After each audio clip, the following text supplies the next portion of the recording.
ശരീരത്തെ വാർദ്ധക്യം തളർത്തിയെങ്കിലും വെറുതെ വീട്ടിലിരിക്കാൻ നിർമ്മല തയ്യാറല്ല. ഉപയോഗശൂന്യമെന്ന് കരുതി നമ്മൾ വലിച്ചെറിയുന്ന പൊട്ടിയ പാത്രങ്ങളിലും മുട്ടത്തോടനുമെല്ലാം പുതുജീവൻ നൽകും.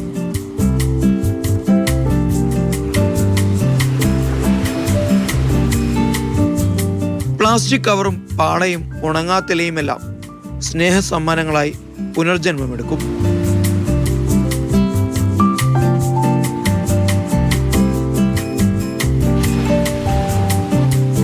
കുടുംബശ്രീയായിട്ട് അവരായിട്ട് ബന്ധപ്പെട്ടപ്പോൾ ഒരു സംരംഭം തുടങ്ങി നിങ്ങൾ അങ്ങനെയാന്ന് പറഞ്ഞപ്പോഴാണ് ഞാനിതിപ്പോൾ ഒരു മാസത്തേക്കുള്ളിലാണ് അവരുമായിട്ട് കണ്ടിട്ട് പരിപാടി. അത് സഞ്ചി, പ്ലാസ്റ്റിക്കിൻ്റെ ബാഗ്, പിന്നെ ഇപ്പോൾ എന്തൊക്കെ കിട്ടുന്ന ചകരി ഇതിലാക്കും, ചകരി തുമ്പിൽ ഇല. ഇത് പ്ലാവിലാണ് പെണ്ണിനെ വരച്ചത്, പ്ലാവില. പിന്നെ അങ്ങനെ പല ഇല കൊണ്ടും പിന്നെ വാഴനാരും ഇങ്ങനെയൊക്കെ എന്തൊക്കെ കിട്ടുന്നു, ചിപ്പി.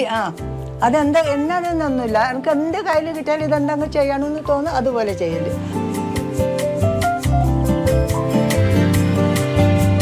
വീട്ടിലെ ഓരോ മുറിയും കരകൗശല വസ്തുക്കളാൽ സമ്പന്നമാണ്. ചിത്രങ്ങളായും ശില്പങ്ങളായും അതങ്ങനെ നിറഞ്ഞു നിൽക്കുന്നു. നമ്മൾ പെൺകുട്ടികളാണ്, അപ്പോൾ കുറേ അവർക്ക് ഇതൊക്കെ കിട്ടും. മാലെല്ലാം കിട്ടി അവർക്ക് വേണ്ടി 2 ദിവസം കിട്ടി അവിടെ ചാടും. ഇതൊക്കെ വളമൊക്കെ അവരെ പഴയ വള കൊണ്ട് ഇങ്ങനെ ചെയ്തതാണ്. ഉലന്നെ നമുക്ക് ചെയ്യുന്നതുകൊണ്ട് ഇതൊക്കെ നൂല് ത്രെഡ്, ഇത് നൂല് തീർന്ന ത്രെഡ് അതെടുത്ത് വെച്ചിട്ട് ഇത് ചെയ്തത്. അപ്പോൾ അങ്ങനെ ഒന്നും കളിയൂല.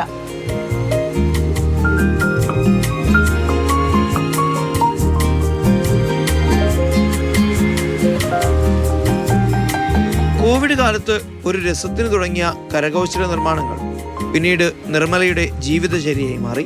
കൗമാരകാലത്ത് പഠിച്ചെടുത്ത എംബ്രോയിഡറി വർക്കുകളും തുന്നലും ഇന്നിപ്പോൾ ഈ കലാരൂപങ്ങൾക്ക് അടിത്തറയായി മാറി.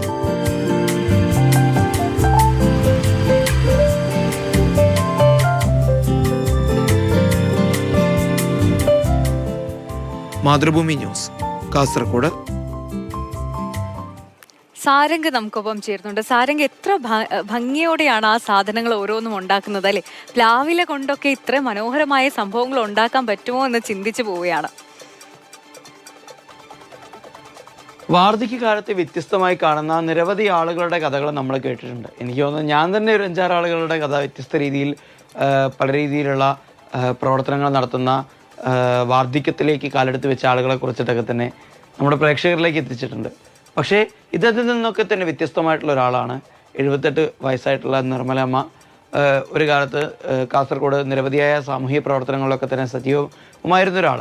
സാധാരണ അത്തരത്തിൽ എക്കാലവും എപ്പോഴും ആക്റ്റീവായി നിന്നിരുന്ന ഒരാൾ ഒരു പ്രായം കഴിഞ്ഞ് കുടുംബവും പ്രാരാബ്ദങ്ങളൊക്കെയായി ഒതുങ്ങിക്കൂടി നിൽക്കുമ്പോൾ അവർക്കുണ്ടാവുന്നൊരു പ്രതിസന്ധിയുണ്ട്. അത് വല്ലാത്തൊരു മാനസികാവസ്ഥയാണ്. അപ്പോൾ അതിൽ നിന്ന് എങ്ങനെ കരകയറാം എന്നുള്ളൊരു ആലോചനയുടെ ഭാഗമായിട്ടാണ് തൻ്റെ കൗമാരകാലത്തിൽ പഠിച്ചെടുത്ത എംബ്രോയിഡറി വർക്കും അതുപോലെ തന്നെ തയ്യൽ പണികളൊക്കെ തന്നെ വീണ്ടും ചേർത്ത് വെച്ച് ഇത്തരത്തിലുള്ള രീതികളിലേക്ക് മാറുന്നത്. ആദ്യം തുന്നലിലേക്ക് കടക്കുന്നു, പിന്നീട് അതിനുശേഷം നമ്മൾ പൊതുവെ കാണുമ്പോൾ പെട്ടെന്ന് ഒഴിവാക്കുന്ന, എത്രയും പെട്ടെന്ന് തന്നെ നമ്മൾ കാണുന്ന സമയത്ത് എടുത്ത് കളയുന്ന സാധനമാണ് പ്ലാസ്റ്റിക് കൂട് അല്ലെങ്കിൽ സഞ്ചി എന്ന് പറയുന്നത്. അപ്പോൾ ആ പ്ലാസ്റ്റിക് കവറുകളും അതുപോലെ തന്നെ നമ്മുടെ വീടിൻ്റെ മുറ്റത്ത് വീണ് കിടക്കുന്ന പാളകൾ, നമ്മൾ ഉപയോഗിച്ച് കളയുന്ന മുട്ടത്തോടൊക്കെ തന്നെ കൂട്ടിച്ചേർത്ത് വെച്ചുകൊണ്ടാണ് ഇത്രയും സൗന്ദര്യത്തിലുള്ള വസ്തുക്കൾ ഉണ്ടാക്കിയതെന്ന് പറയുന്നത് ചില്ലറ കാര്യമല്ല. കാരണം അത് പഠിച്ചെടുക്കുക, അത് ചെയ്തെടുക്കുക എന്നുള്ളത് മാത്രമല്ല, വരും തലമുറയ്ക്ക് അതിനെക്കുറിച്ച് പറഞ്ഞു കൊടുക്കാനും അവർക്ക് ഏറെ താല്പര്യമുണ്ട് എന്നത് തന്നെയാണ് പ്രധാനപ്പെട്ട ഒരു കാര്യം.